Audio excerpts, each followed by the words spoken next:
Picture walking out of a winter matinee, perfectly disoriented, into a late dusk, dense in your lungs, a minuscule shock. Oh, the sweet buzz you missed, the setting of the sun, yet it set all the same.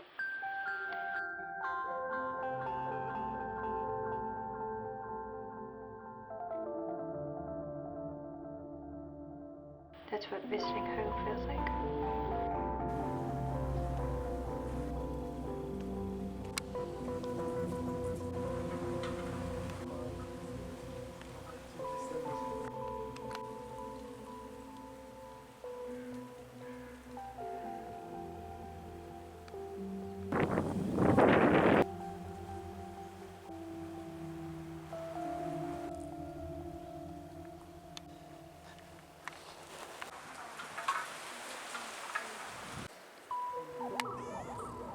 Çalmaya çalışıyorum.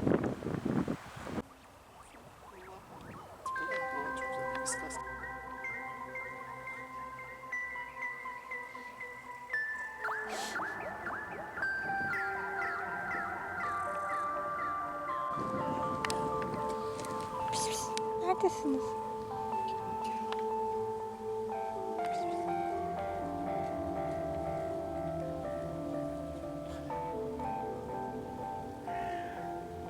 Böyle oturdum mu? Benim kedim.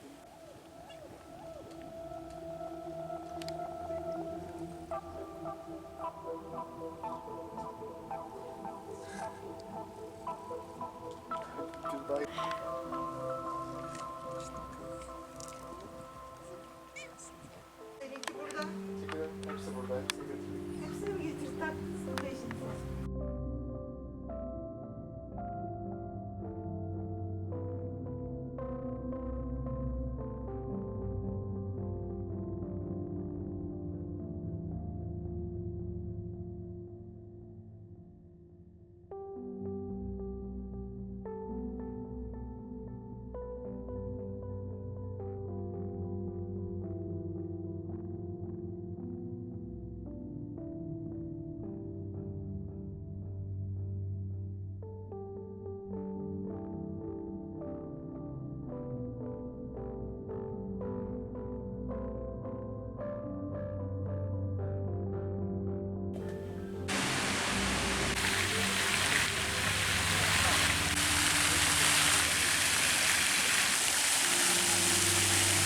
Kızlarla muhtemelen çalır ses olur. Daha böyle bir old fighting woman.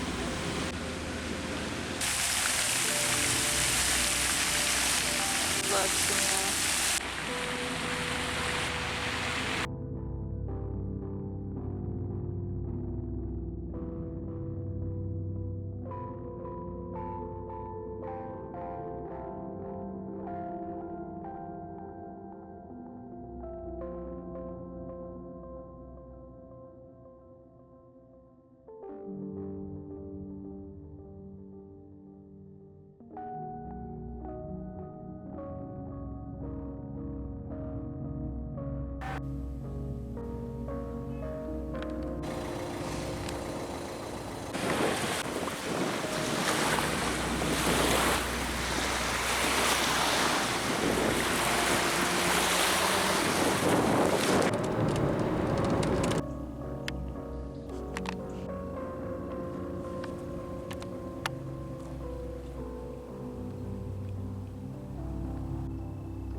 Burada bir sürü var. Onları gösteriyorsun sandım.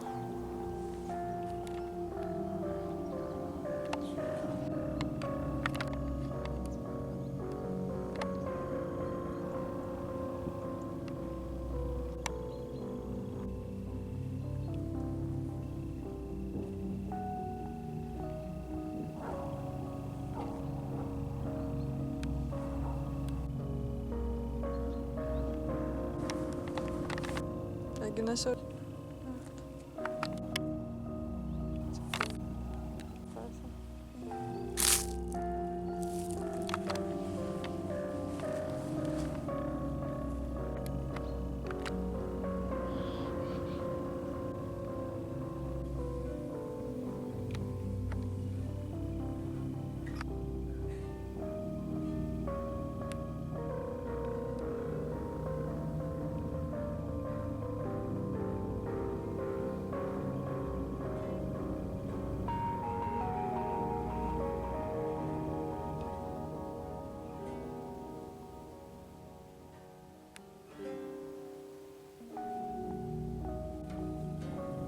The sea still remembers the ghost heat of summer, and how could I ever forget?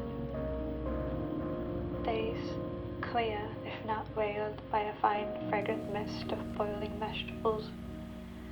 Days broken up only by sweet stretches of sleep, and I sleep for days, bleed into days. My mum stirs the days into the soup.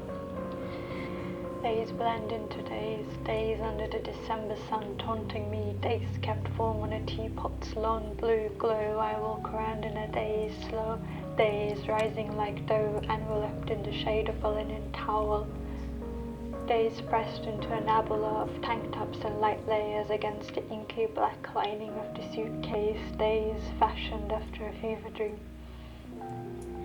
Days through a weathered archway, ancient and solitary, and to nowhere other than surely an old grove.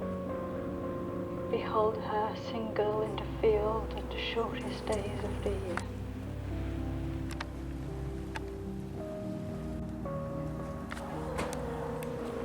Biz kendimize göre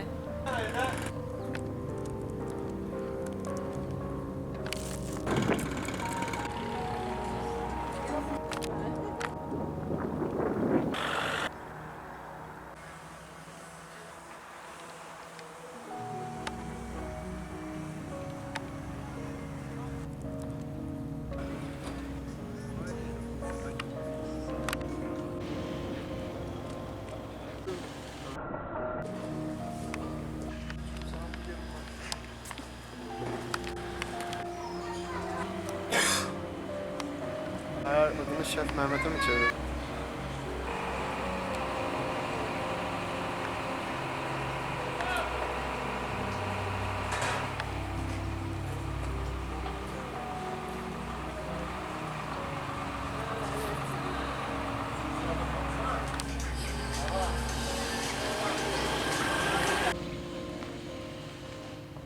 oturayım sonra.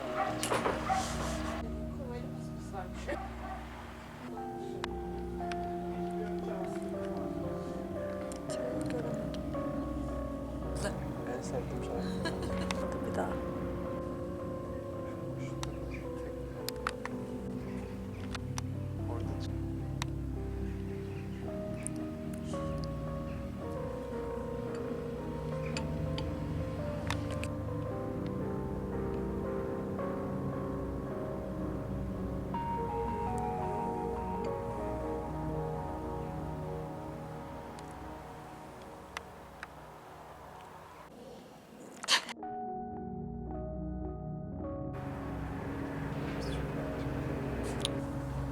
Galiba.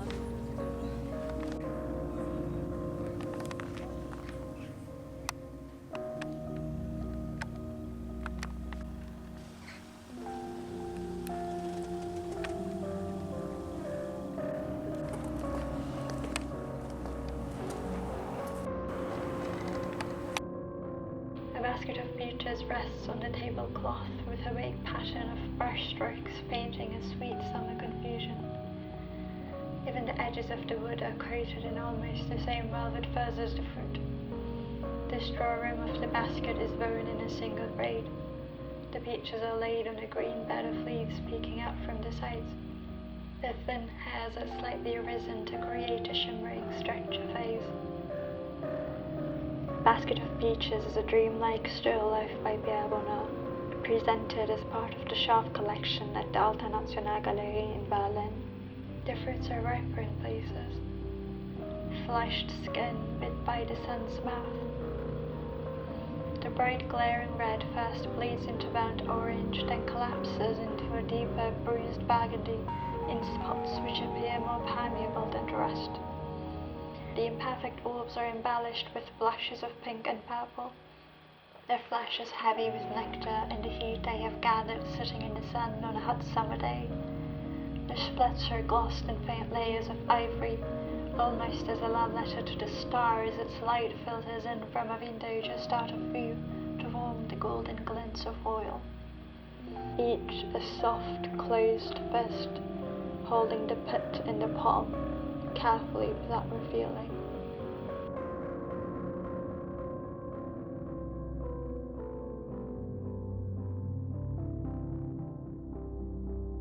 In a career-back theory of fiction, the Guin writes, if it's a human thing to put something you want, because it's useful, edible, or beautiful, into a bag, or a basket, or a bit of rolled bark or leaf, or a net woven of your own hair, and then take it home with you, and then next day you probably do much the same again, then I am a human being after all.